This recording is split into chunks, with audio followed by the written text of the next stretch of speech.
You're listening to DraftKings Network.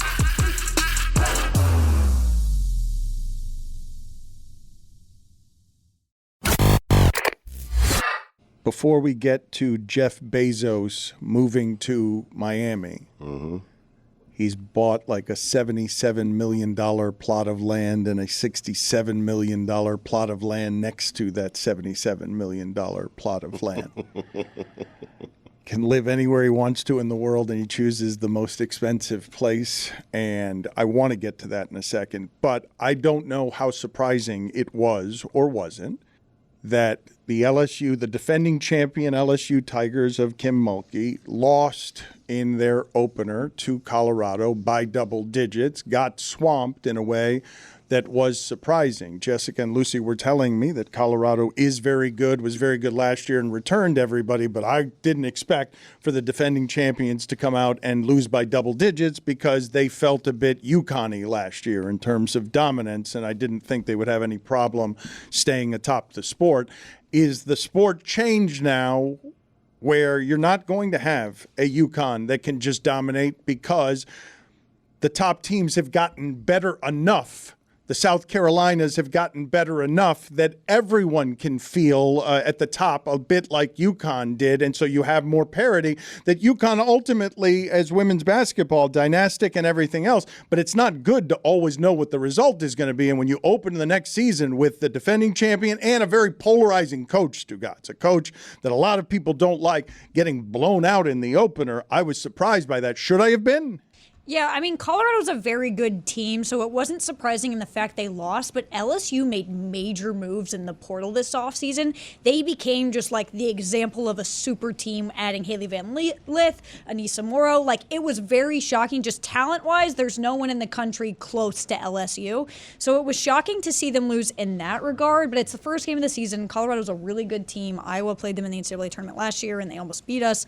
It's not that crazy, but it's great to see the national champion lose the first game of the season. It creates this sort of narrative where I was a little worried coming into this year that LSU would be so talented that it would sort of create kind of like a former UConn-like situation. Do you think Angel Reese will go with the crown thing again because when she got announced, like the starting lineups, she literally got a crown put on her. I was feeling when you're 0-1, can you keep doing that? I don't think so, because Kim Mulkey came out and was like, my players didn't try hard enough. I was disappointed with their effort.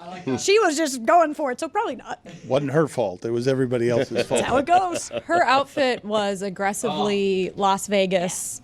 I would not want to give a losing press conference wearing that, but she doesn't seem to care about it. Also, can anyone guess, any of the non-women's college hoops fans guess the last year UConn won the national championship? Oh, it's been a lot. It's been many 2016. years. 2019. It was 2016 during the Obama administration. So there has been, like, quote, if you want to call it parity in women's basketball for a while when it comes to different national championships, different national champions winning in the sport. But like Lucy said, it is the first week. South Carolina looks dominant. They've been good for a long time. They beat the crap out of Notre Dame in Paris.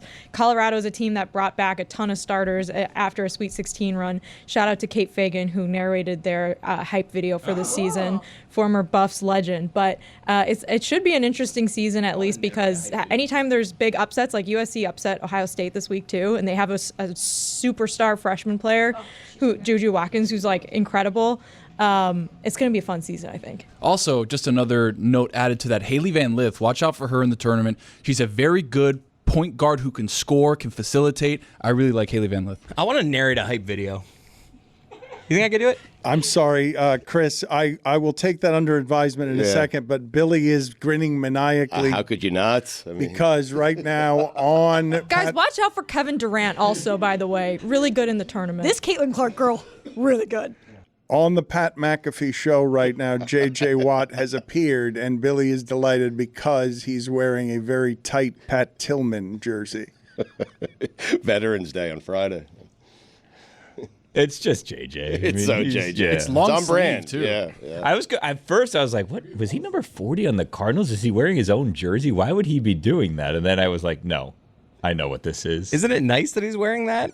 Why are we crushing him for that? We're not crushing him. We're just pointing it out. It's the most obvious JJ thing to do in the world. That's why. I mean, I'm not really crushing him. You're right. It is a very nice thing that he's doing. Thank you for your service. JJ and Pat. In a world. They were not crushing. That's the start of my hype video.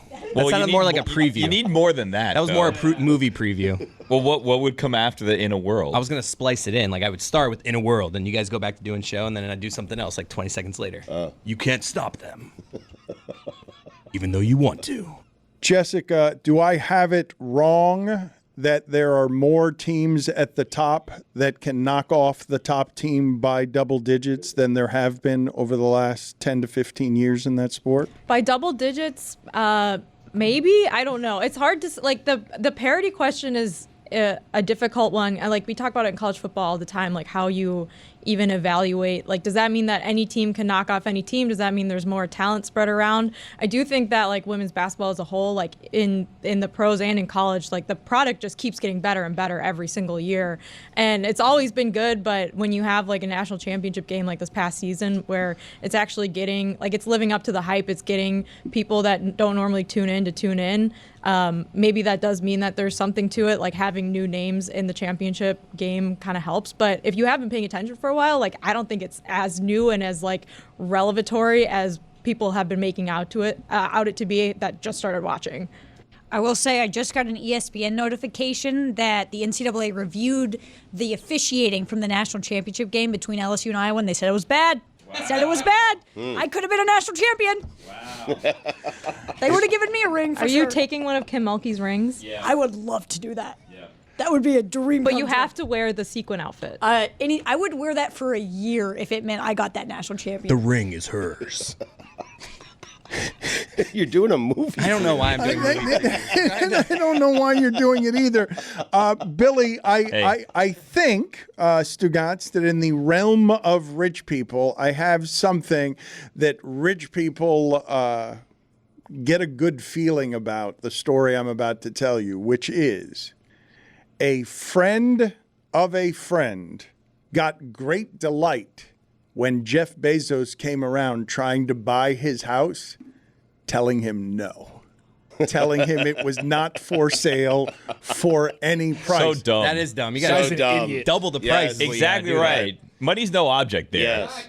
Because you have a price, and then Bezos says, hey, I'll give you 50 times whatever your price is, and you don't take it? I know somebody that has done contract work for, and they overcharge Bezos. Like, it is a thing of, this is Jeff Bezos, we are going to give a big number here. You know Jeff Bezos' contractor? I do know someone who does contract work that has done work for a place that Jeff Bezos owns in Miami. And they overcharge him. And it is like a field Well, day. they are now fired. Well, no, I didn't say who. Yeah. Who was it? I think he's got one contract. My wife still has not forgiven a couple of people who did that or tried to do that on our wedding. That is something that when the people find out, they are hurt by it deeply.